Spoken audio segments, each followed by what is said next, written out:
October 20th, 1977, was a date that would perpetually reverberate through the lobbies of music history. However, not for the reasons anybody had expected. Lynyrd Skynyrd, the Southern Heroes, had quite recently dropped their game-changing collection Road Survivors, 3 days earlier. Their star was radiating brilliantly as they became the overwhelming focus at the Greenville Dedication Hall in Greenville, North Carolina. At the center of attention, they sparkled more than ever with notable hits. For example, Sweet Home Alabama and Free Bird electrifying the crowd. Lynyrd Skynyrd was taking off to new levels of notoriety, and a major American visit would follow. However, in the background, a chilling destiny was shutting in, much to their dismay. This would be the last time the establishing individuals from the band would perform together after Road Survivors hit the racks on October 17th. Lynyrd Skynyrd began a major visit across America. As opposed to depending on business flights or spending extended periods on a visit transport, the boycott went with the choice to lease a CV 240 double-prop plane for their movement between show scenes. This decision permitted them to arrive at their objections quicker and simpler, obliging there in the middle of visiting plan. Strangely, only months earlier, Aerosmith had considered leasing a similar plane, yet their administration declined it because of security concerns, particularly subsequent to noticing the pilot and co-pilot drinking from a container of Jack Daniels during an examination, and this choice might have saved their lives. Following a show in Lakeland, Florida, Lynyrd Skynyrd traveled to Greenville, South Carolina for their next show on October 19, 1977. During the flight, a 10 FD stream of starts and flares shot from the plane's right motor. Some musicians promptly raised worries about the plane in any event, telling the lead artist Ronnie Van Zant that they would leave the visit except if they got an alternate airplane. Cassie, the reinforcement singer and sister of the guitarist Steve Gaines, was so terrified of the plane that she would prefer to go in the band's confined hardware truck. All things being equal, however, Van Zant persuaded her to get onto the plane. Exchanging planes implied dropping event dates, something Zant emphatically went against.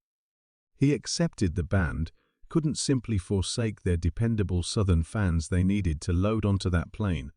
By and by, much to their dismay, the destiny that looked for them on October 20th, after a charging show in Greenville, the musicians and group loaded up the 30-year-old plane that would fly them to Stick Rouge, Louisiana. At the time, Lynyrd Skynyrd flaunted a setup highlighting performer Ronnie Van Zant, guitarist Steve Gaines, Alan Collins and Gary Rossington, drummer Artemis, Heat Premise, Leon Wilson, and keyboardist Billy Powell. Furthermore, to these center individuals, the band was supplemented by a triplet of skilled female reinforcement vocalists, on the whole known as the Honnet. This threesome comprised of Leslie Hawkins, JoJo Billingsley.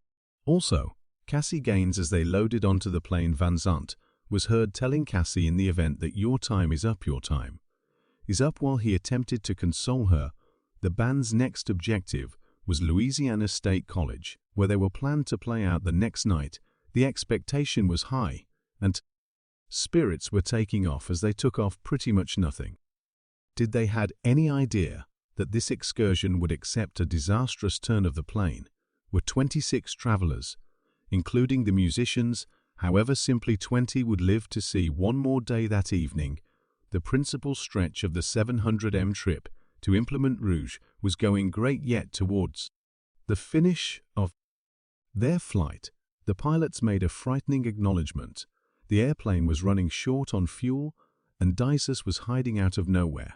The right motor quit working. This was the very motor that created some issues on the past flight, and in a frantic endeavor to move fuel from the passed-on motor to the right, the flight group coincidentally discarded the rest of their fuel into the environment. Frenzy set in as they understood they needed more fuel to come to their objective. Franticness dominated, and the pilots attempted to adjust their direction. They were holding back. Nothing Air Terminal, Pike Air Terminal, only a couple of miles outside Mississippi. Yet they before long confronted a cruel reality. they didn't actually have sufficient fuel to make it there to exacerbate things at 10,000 feet. And no fuel staying the left propeller likewise quit working. The plane started to dive, and this left them with no choice except for to endeavor a crisis arrival in an open field, assuming that they needed any possibility enduring. In the meantime, the travelers on board were totally uninformed about the difficult circumstance unfurling around them. Ronnie Van Zant was nestled into a pad, sound sleeping in the passageway. At the rear of the plane, he had been out celebrating the prior night and frantically required some rest. Different travelers were playing poker, attempting to take a break. Everything appeared to be an ordinary trip until the drummer Artemis Heap chose to visit the cockpit and mind the flight team. The second he entered the lodge, a noticeably terrified pilot named Walter McCree earnestly taught him to get back to his seat and lock in. The seriousness of the circumstance turned out to be exceptionally clear, and a sensation of nervousness immediately spread all through the whole plane.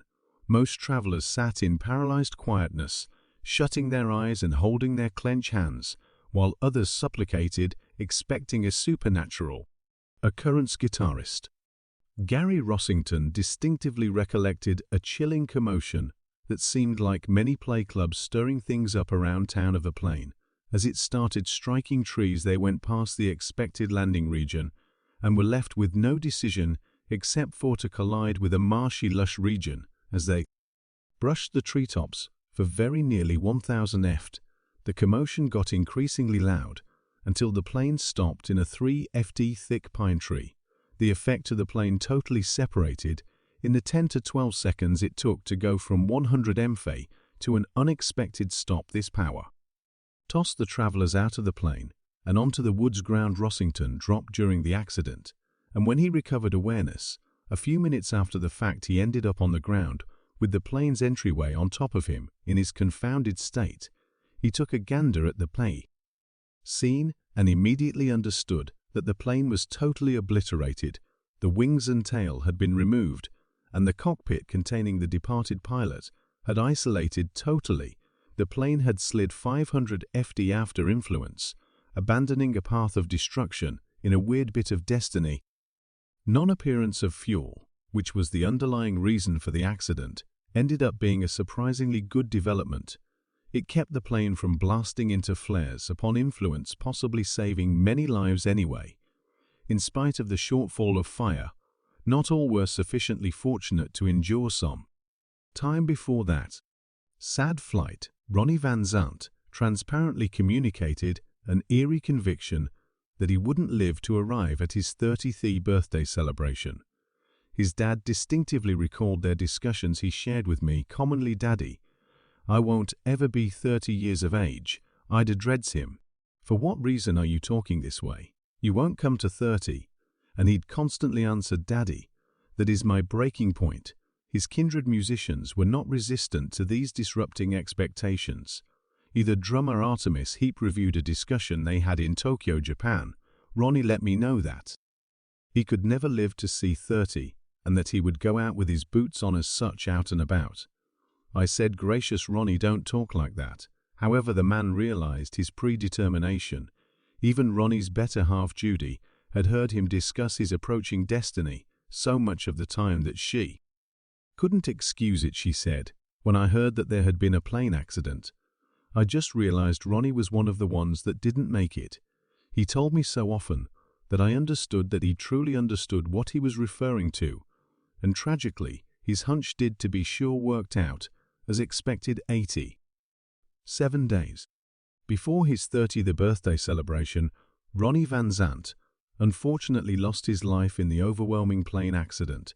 He was brutally tossed from his seat, hit his head against a compartment, and passed on promptly anyway.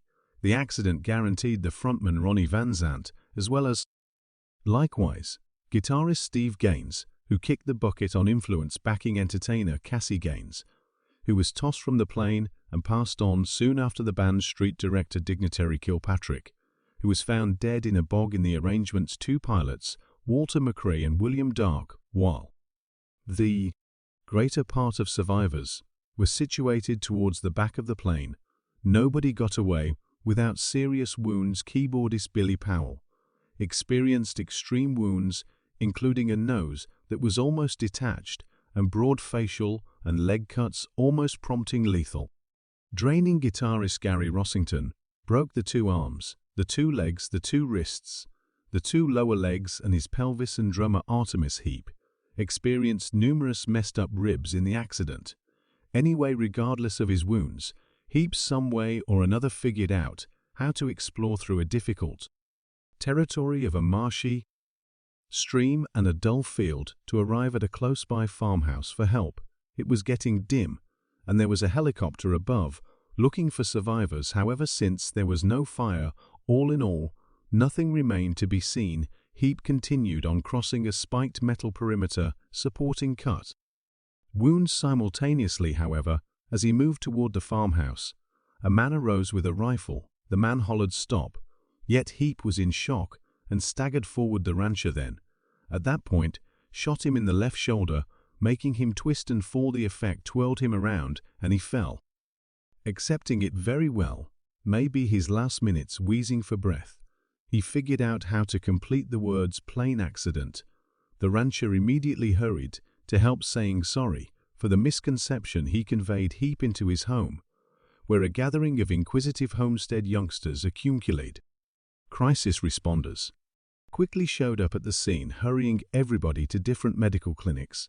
A neighborhood volunteer fireman depicted the grisly scene of the destruction, referencing that he staggered more than a few casualties who were as yet alive at this tumultuous second. Those whose lives were saved that day were not quickly educated regarding the unfortunate fatalities. Gary Rossington, for example, stayed ignorant about Ronnie Van Zant's sad passing for a few days, possibly learning of it when his mom conveyed the lamentable news in the outcome of the episode. The public, nay transportation well-being, load up resolved that the reasonable justification of this mishap was fuel depletion and all-out loss of force from the two motors because of group heedlessness to fuel supply. Adding to the fuel weariness were insufficient flight arranging and a motor breakdown of dubious nature in the right motor, which came about in higher than ordinary fuel utilization anyway. The ENTSB explained that the motor glitch itself, in all probability, wasn't that huge an arrangement, despite the fact that assessment of the motor and its parts didn't distinguish the specific error. The security board accepts that the disparity was of an overall sort, like a start or enlistment issue, and was not a significant mechanical disappointment. Eventually, the accident was credited to team in thoughtfulness regarding fuel supply, as per the NTSB's last assurance. Unfortunately, the band's heartbreaking history didn't end there. In 1986, an overwhelming fender bender left establishing part and guitarist Alan Collins deadened, while his sweetheart unfortunately passed on influence. Collins kicked the bucket on January 23, RD 1990, from constant pneumonia, a confusion of the loss of motion. The band's bassist on the hour of the accident, Leon Wilson, was found dead in his lodging on July 27, 2001. His passing was credited to emphysema and persistent liver illness. Adding to the band's rundown of misfortunes, in 2009, keyboardist Billy Powell died after a respiratory failure. The first Lynyrd Skynyrd arrived at its decision when Gary Rossington, the final unique part, unfortunately died on spring 5, 2023. The reason for his demise was not unveiled anyway. He had a background marked by coronary illness, with north of 60 collections created, which have sold more than 30 million duplicates. Overall wild lobby of famers.